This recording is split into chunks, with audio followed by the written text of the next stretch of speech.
Bismillah. Assalamualaikum warahmatullahi wabarakatuh. Alhamdulillah wassalatu wassalamu ala Rasulillah wa ba'da. Pertamanya saya ucapkan alhamdulillah di atas kita dapat sambung semula siri menghayati doa yang ke-13 bagi kali ini. Dan hari itu kita terhenti 2 siri, saya ingat, kerana saya berada di luar di Riau, dan pada pagi Jumaat itu saya ingat nak sambung, tetapi saya berada di Istana Siak dan kebetulan anak saya kurang sihat, kena mengikuti saya yang kecil, so saya terpaksa menangguhkan. Dan alhamdulillah hari ini kita akan dapat sambung semula siri kita yang ke-13 ini. Sebelum itu saya mengambil kesempatan juga untuk mengucapkan tahniah kepada semua rakyat Malaysia yang terbaik dengan PRN di negeri-negeri yang terlibat. Arti apapun yang mereka undi, mereka telah menunaikan kewajipan sebagai rakyat Malaysia. Dan kemudiannya mudah-mudahan Allah Subhanahu Wa Taala memelihara negara ini dan sentiasa memberikan kepada kita kesejahteraan, keamanan, dan dikurniakan kepada kita pentadbiran yang baik bagi siapapun yang memerintah bagi negara ini. Kita sambung semula perbincangan kita berhubung dengan di manakah tempat-tempat yang mustajab doa. Pada kali yang lepas kita telah bicarakan tentang pada waktu 1/3 malam yang akhir. Kita bicarakan juga ketika kita doa kepada saudara kita dalam keadaan dia tak tahu. Dan salah satu tempat mustajab doa yang disebut dalam hadis Nabi SAW ialah duburis salatil maktubat, iaitu selesai ataupun di hujung salat yang difardukan. Duburis salatil maktubah, dubur ni maksud yang di hujung. Sebab tu orang Arab dia panggil yang belakang kita ni, dia panggil dubur, yakni di belakang salat yang difardukan. Ini berasaskan hadis yang diriwayatkan oleh Al-Imam Tirmizi, di mana Nabi SAW apabila ditanya ai doa asma', doa apakah yang paling didengari oleh Allah Azza wa Jalla. Ini banyak tempat yang Nabi sebut tentang doa yang didengari. Salah satu dalam hadis Tirmizi ini ai doa asma'. Ditanya Nabi SAW, apa doa yang paling didengari? Nabi SAW kata jawful laylil akhir wa duburis salatil maktubat. Nabi kata pada malam yang akhir, iaitu 1/3 seperti mana yang kita bahaskan dulu, pada malam yang akhir dan pada penghujung solat yang difardukan. Penghujung solat yang difardukan. Para ulama berbahas tentang apakah maksud penghujung solat yang difardukan.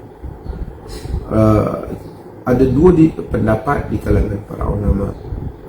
Yang pertamanya mereka menyatakan penghujung solat yang difardukan itu ialah sebelum memberi salam. Itu penghujung solat sebelum memberi salam, berdasarkan hadis-hadis yang mana yang kita telah sebut juga sebelum daripada ini. Nabi SAW mengajar doa-doa sebelum kita memberi salam, kan? Termasuk hadis-hadis yang selalu kita baca yang Nabi suruh ajar orang yang lukuh berdoa itu. Nabi ajar dia, Nabi kata suruh dia doa, Nabi suruh dia puji Allah dan selawat. Kemudian Nabi suruh doa, summa du'u ma sya'a ma syi'a. So Nabi kata summa yatakhayyaru min ad-du'a'i ma sya'a wa summa yatakhayyaru min al-mas'alati ma sya'a. Kemudian dia doalah apa yang dia mahu, kalau dia mintalah apa yang dia mahu. Jadi itu adalah penghujung salat yang dimaksudkan. Pendapat yang kedua ialah pendapat yang menyatakan bahawa saja penghujung salat ini, duburus salat ini, selepas sudah ditamatkan salat, setelah lepas kita bagi salam, itulah tempat yang dimustajabkan doa. Ini 2 pendapat. Al-Imam Ibn Qayyim membahaskan masalah ni. Dia kata Syekhul Islam Ibn Taymiyah dia berpendapat yang dikatakan dubur salah ini selesai daripada membaca tasyahud sebelum memberi salam. Kata kemudian aku berdialog semula dengan syekh aku buktikan bahawasanya yang dimaksudkan itu ialah dua-dua tempat, iaitu yang dikatakan penghujung solat ialah sama ada sebelum memberi salam ataupun selepas memberi salam. Kedua-duanya termasuk di dalam maksud hadis-hadis Nabi SAW, di mana tempat-tempat ini ialah tempat-tempat yang mustajab untuk berdoa. Tempat-tempat yang mustajab untuk berdoa. Kalau kita baca hadis-hadis Nabi SAW, kita akan dapati bahawasanya memang dubur salat ataupun selepas salat yang dimaksudkan itu jelas kelihatan pada kita, iaitu sebelum memberi salam ataupun doa selepas memberi salam. Kedua-duanya ialah merupakan dua tempat yang Nabi SAW lakukan, yang doa akan dimustajabkan oleh Allah Subhanahu wa taala. Antaranya ialah doa yang selalu kita baca, yang mana Nabi SAW kata kepada Muaz, "Ya Muaz, inni uhibbuk." Wahai Muaz, aku sayang kepada engkau. Nabi kata, hadis ni hadis yang diriwayatkan oleh Imam Nasa'i dalam Sunan An-Nasa'i, diriwayatkan juga oleh Abu Dawud, Sunan Abu Dawud, dan diriwayatkan Imam Ahmad, Musnad Imam Ahmad. Hadis ni di mana Nabi SAW kata, "Ya Muaz, inni uhibbuk." Wahai Muaz, inni uhibbuk, aku sayangkan kepada engkau. La tada'anna fi duburi kulli salati an taqul Allahumma a'inni ala dhikrika wa syukrika wa husni ibadatik. Wahai Muaz, aku sayang kepada engkau. Jangan engkau tinggalkan fi duburi kulli salati, pada penghujung setiap kali salat. Antaqul, untuk kamu berkata, Allahumma a'inni ala dhikrika wa syukrika wa husni ibadatik. Ya Allah, tolonglah aku, bantulah aku. A'inni ala dhikrika, untuk aku mengingatimu. Wa syukrika, untuk aku bersyukur padamu. Wa husni ibadatik, untuk aku menjadi hamba-Mu yang baik, ataupun untuk aku melakukan ibadah yang terbaik kepadamu. Ini adalah merupakan doa yang Nabi ajar pada Muaz fi duburi kulli salat, bagi setiap waktu selepas salat. Dalam hadis ini dia tak sebut pula salat apa, maksudnya salat fardu, dan juga salat selain daripada itu juga mungkin boleh dimasukkan pada umum hadis ini. Walaupun hadis lain menyebut tentang dubur salawatil maktubat, selepas daripada salat fardu. Yakni hadis ni merangkumi dua, sama ada seseorang baca doa ini yang diajar oleh Nabi kepada Muaz sebelum daripada dia memberi salam ataupun selepas daripada ia memberi salam. Kedua-duanya adalah merupakan tempat yang disyariatkan, dibolehkan untuk kita berdoa kepada Allah Subhanahu Wa Taala.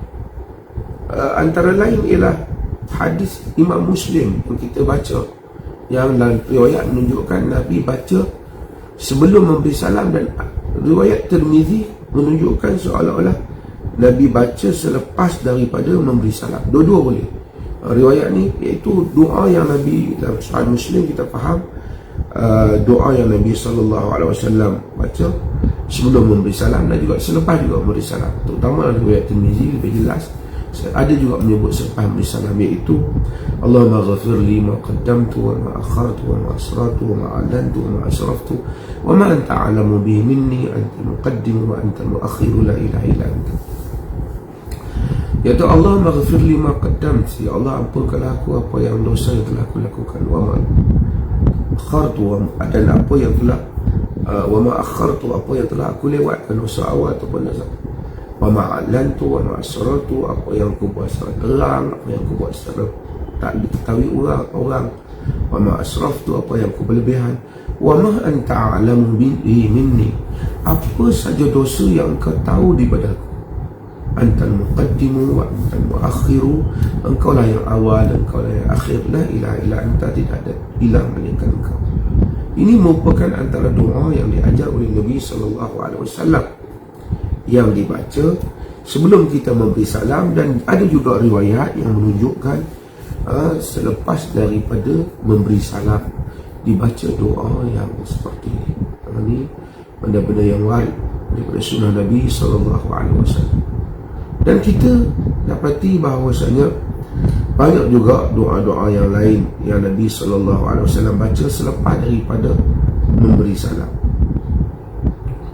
Antaranya ialah doa yang mana di dalam Nabi baca daripada Abu Ayyub Al-Ansari, di mana Nabi SAW kata, ma sallaitu wara'a nabiyikum illa sami'tu hina yansarif yaqul, aku tak salat di belakang Nabi kamu, melainkan aku mendengar Nabi itu selepas daripada semayang dia menyatakan, yang sarif ni selepas selesai salat, dia katakan, Allahumma ghafir li dunubi wa khatayaya kullaha, Allahumma an'ashni wajburni wahdini li salihil akhlaq, innahu la yahdini li salihat, la yahdi li salihha wa la yusrif an sayyi'a illa anta.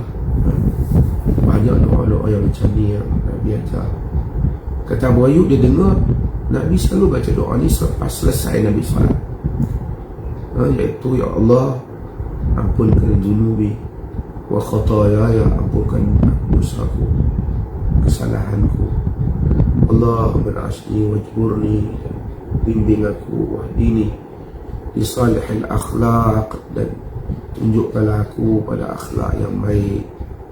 Dan la yahdi, innahu la yahdini li salihai wa la yasrif anni sayyi'aha, kerana tak ada orang yang akan dapat tunjukkan aku kepada akhlak yang baik, wa la yusrifuni an sayyi'aha, dan tidak ada yang dapat memalingkan aku daripada akhlak yang buruk, illa anta, melainkan engkau. Yang ni Abu Ayyub kata dia dengar Nabi selepas daripada Nabi SAW selesai daripada salat. Juga hadis-hadis yang lain seperti hadis Ka'ab yang menyatakan bahawasanya dia mendengar Nabi SAW apabila selesai daripada salat membaca, Allahumma aslih li dini alladhi ja'altahu ismatu amri, ya Allah, baikilah agamaku yang mana kau telah jadikan agamaku itulah memelihara urusanku. Dalam riwayat lain dia dari wa aslih li dunyaya allati fiha ma'ashi, dan baikilah duniaku yang padanya kehidupan aku. Masya Allah. Nanti kita akan datang kepada contoh-contoh doa Nabi yang mana begitu indah Nabi apabila mengajar kita doa. Siapa yang membaca doa-doa Nabi, dia akan tahu tak ada apa doa-doa yang direka oleh selain daripada Nabi. Bukan tak boleh kita baca doa yang diajar kononnya oleh orang itu, orang ni, tokoh itu, tokoh ni. Itu pengalaman dia lah, boleh juga kita tiru. Tapi tak padan nak dibandingkan kehebatan doa-doa yang diajar ataupun yang telah diamalkan oleh Rasulullah SAW. Jadi hadis Ka'ab ni menunjukkan Nabi baca doa ni selepas daripada Nabi selesai sembahyang, Nabi beri salam.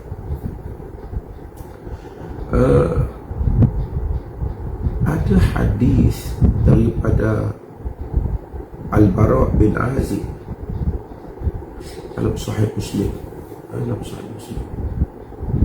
Hadis dalam Sahih Muslim, Al-Bara' bin Azib Dia kata bahawasanya kunna idza sallaina khalfa Rasulillah sallallahu alaihi wasallam ahbabna an nakuna an yamin.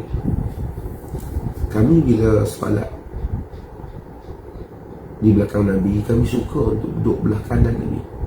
Sahabat ni bila sembahyang, dia kata dia suka banyak penuhkan dulu belah kanan, kerana Nabi ni dia tak yuqbilu alaina biwajhihi. Kerana lepas salam Nabi akan menghadap kepada kami dengan wajahnya. Kerana Nabi lepas salam Nabi akan pusing ke kanan pada kebiasaan.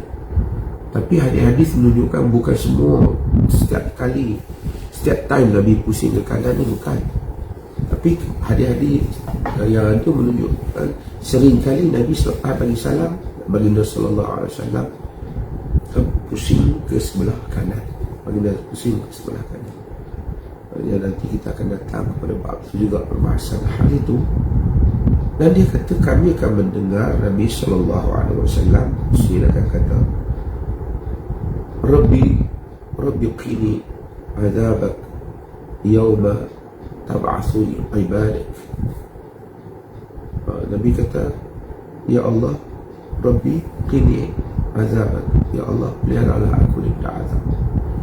Bayangkan Nabi SAW yang begitu agung, kedudukan yang begitu mulia di sisi Allah, baginda doa yang seperti itu, Rabbi qini azabak yawma tab'athu ibadak. Oh, ya Allah, peliharalah aku daripada azabmu yawma tab'athu ibadak, pada hari kau bangkitkan balik hamba-hamba.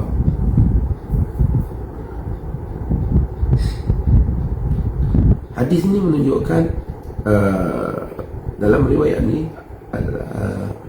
Al-Bara' bin Azib, dia kata dia dengar Nabi SAW baca itu selepas Nabi selesai salat. Apa pun yang penting daripada riwayat-riwayat yang kita baca ni menunjukkan sahabat mendengar Nabi berdoa selepas daripada selesai daripada salat juga. Cuma ni kita tahu bahawasanya lafaz yang Nabi doa ni, Allahumma aslih li dini, ya Allah baikilah urusan aku, Allahumma qini azabak, ya Allah peliharalah aku daripada azabmu. Menunjukkan Nabi doa untuk diri baginda bersendirian.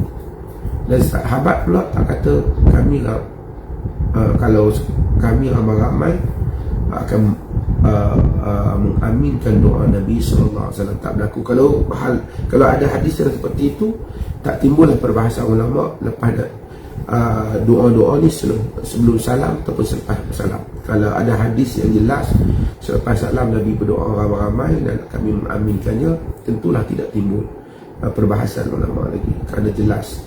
Tapi kerana hadis-hadis ini menunjukkan Nabi berdoa, sampai harap dengar itu doa Nabi pada diri baginda, sebagai memberi teladan untuk kita juga berdoa untuk diri kita. Ini semua riwayat-riwayat ini menjelaskan kepada kita Nabi berdoa sendiri selepas daripada salat tanpa berjamaah beramai-ramai, dan itulah yang menjadi amalan baginda sallallahu alaihi wasallam. Dan itulah yang kita akan lihat apabila kita pergi ke Masjid Nabi sekarang yang dibuat di Masjidil Haram. Demikian amalan yang berlaku. Kita di Perlis juga demikian amalan yang kita lakukan. Soal orang lain nak buat tu kita tak mau bahas yang dia punya. Kalau dia tanya kita kenapa kita doa sendiri-sendiri, kita kata kerana demikian itu di dalam hadis Nabi SAW. Supaya saya sebut hal ini supaya tak ada orang yang dia menyalahkan orang apabila dia tengok orang tak berdoa beramai-ramai bersama imam, kerana dia rasa orang tu tak berdoa, orang tu mungkin doa. Dan hadis-hadis ini juga menunjukkan Nabi apabila dia doa ni mereka tak menyatakan Nabi mengangkat tangan. Boleh mengangkat tangan, tapi kalau Nabi jelas-jelas angkat tangan, dia tentulah sahabat tahu bahawa Nabi angkat tangan. Maksudnya dia menjadi wirid Nabi. Selepas Nabi beri salam, Nabi doa. Jadi doa ni boleh angkat tangan, boleh juga tidak angkat tangan. Dan dalam tempat-tempat ni sahabat tak menyebut bahawa baginda angkat tangan. Dan ada riwayat lain yang menunjukkan baginda angkat. Itu tak apa, kita akan bahaskan. Tapi ini semua menunjukkan bagaimana kifiat Nabi SAW berdoa sebelum daripada memberi salam dan selepas daripada memberi salam, dengan doa-doa yang baginda doa untuk diri baginda dan juga menjadi teladan untuk kita juga berdoa untuk diri kita. Jadi kalau kita nak ikut sebiji yang macam yang Nabi lakukan ni, kita doa sebelum memberi salam. Kemudian kalau kita nak doa selepas memberi salam juga, kita baca doa-doa yang Nabi baca ni, ataupun apa-apa doa yang kita nak doa. Mungkin hari ni kita nak kerja, ada urusan penting, maka kita doa. Boleh tak kalau hari ni urusannya sangat penting, khusus, sangat besar urusannya, kita pun angkat tangan berdoa, ya Allah, hari ni aku akan ada temu duga kenaikan pangkat, tolonglah bagi kita ya Allah, hari ni ada projek bisnes perniagaan aku, berikan. Kita angkat tangan berdoa. Boleh untuk kita berdoa. Hal itu kerana selepas daripada salat, tempat di mana Allah Subhanahu Wa Taala mengasihi hamba-Nya kerana baru saja menunaikan tanggungjawab terhadapnya. Dan kebiasaan Nabi, doa-doa yang kita baca macam Allahumma inni ala dzikrika wa syukrika wa husni ibadatik, umpamanya selepas bagi salam, kita boleh terus berdoa tanpa mengangkat tangan juga, termasuk dalam berdoa dalam keadaan-keadaan yang seperti ini. Jadi semua itu kalau kita tengok, mungkin satu orang akan bagi sebab lepas salam dia bangun, kita jangan kata dia tak berdoa, dia berdoa sebelum salat dia, mungkin sebelum beri salat ataupun selepas beri salat. Assalamualaikum warahmatullahi wabarakatuh. Mungkin Allahumma aslih li dini alladhi ja'altahu ismata amri. Dia doa, mungkin dia tak angkat tangan, dia doa seperti yang Nabi doa. Dan kemudian mungkin disebut Allahumma inni ala dzikrika wa syukrika wa husni ibadatik. Ya Allah, tolong aku untuk dapat ingat padamu, dapat bersyukur padamu, dapat menunaikan ibadat yang paling baik untukmu. Dan demikian juga apabila satu orang dia bagi salah Allah, Rabbi qini min azabil yawma tab'athu ibadat. Wahai Tuhanku, peliharalah aku daripada azabmu pada hari engkau telah, pada hari engkau membangkitkan semula hamba. Ini semua doa. Ataupun mungkin satu orang tu benar hajat dia pada hari itu, khusus hari itu, ada hal penting dia, lalu dia angkat tangan, dia berdoa kepada Allah, dia boleh lakukan. Tak, kan? Kalau dia pun tak bersama dengan imam tak boleh kata apa, kerana yang imam lakukan beramai-ramai itu ialah mungkin kebiasaan kita di Nusantara ini ataupun beberapa negara yang lain. Tetapi yang dia doa tu untuk dia, hatta kalau dia bagi salam, dia bangun, seorang tak boleh kata apa, kerana dia telah menunaikan tanggungjawab dia kepada Allah Subhanahu Wa Taala. Sama ada dia doa ataupun tak, dalam solat dia telah berdoa, tentu pasti dia telah berdoa. Dan itu doa adalah suatu hal yang sunnah. Kalau kita tengok orang tu tak berdoa lepas sembahyang, dia meninggalkan sunnah, tidak boleh dipertikaikan. Perkara yang sunat maksudnya tidak boleh dipertikaikan kerana dia telah menunaikan kewajipannya. Dan kemudian kalau dia tak berdoa beramai-ramai juga, tidak boleh dipertikaikannya, kerana itu amalan yang diamalkan di Nusantara. Dia mungkin telah mengamalkan doa yang telah dibuat oleh Nabi SAW, seperti mana yang kita lihat dalam hadis-hadis ini. Maka tidak ada perbalahan dalam hal ini. Mudah-mudahan Allah Subhanahu Wa Taala merahmati kita semua dan menjadikan kita sentiasa mengikut contoh Nabi SAW di dalam berdoa, dan dengan itu doa kita akan mustajab. Kesimpulan daripada perbahasan kita pada hari ini, bahawa doa sebelum memberi salam dan selepas memberi salam ialah antara tempat yang mustajab, yang Allah Subhanahu Wa Taala akan terima. Jadi kita juga ambil ruang itu untuk berdoa, kerana apabila kita telah menunaikan salat dengan baik, berarti kita telah melakukan perkara yang Allah sayang dan suka. Dan apabila Allah sayang dan suka, dia Allah juga mengangkat doa kita, mudah-mudahan insya-Allah. Sekian, Assalamualaikum warahmatullahi wabarakatuh.